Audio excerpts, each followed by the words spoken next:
कहानी एक ऐसे आदमी की है जिसे पैसे की सख्त जरूरत थी।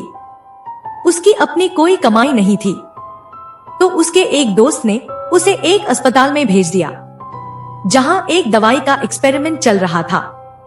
वहां उसे उस एक्सपेरिमेंट का हिस्सा बनना था और इस बात के उसे काफी पैसे भी मिलेंगे।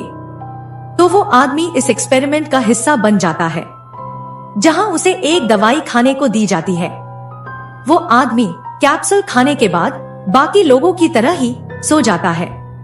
इसके बाद वो एक सपना देखता है जिसमें कि वो एक शहर में सड़क पर टहल रहा है।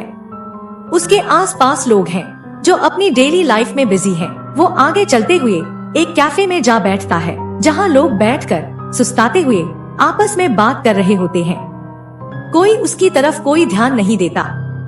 ऐसे ही कुछ जगह टहलने के बाद अस्पताल में जब उसकी नींद खुलती है तब डॉक्टर उससे उसके सपने के बारे में पूछते हैं। वो उन्हें उस जगह और वहाँ के लोगों के बारे में आम टिप्पणी देकर अपने कैबिन में चला जाता है। अगले दिन फिर यही एक्सरसाइज होता है।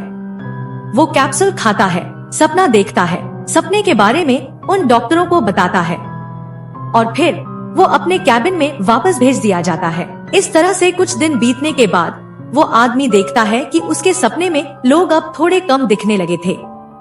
फिर एक दिन उसके सपने में उसे कोई इंसान दिखाई ही नहीं देता है। ऐसा लगता है कि जैसे सारे लोग कहीं गायब हो गए हैं। जब वो ये बात डॉक्टर को बताता है तो डॉक्टर एक हल्की सी मुस्कान के साथ चला जाता है। और जब अगली बार वो आदमी दोबारा उस सपने में पहुंचता है तो उसे कोई और ही उस शहर में दिखता है। पर पिछली बार की तरह इस बार वो उस आदमी को अनदेखा नहीं करते हैं, बल्कि उसका स्वागत करते हैं। और वो आदमी दोबारा कभी अस्पताल में अपनी आंखें नहीं खोलता है।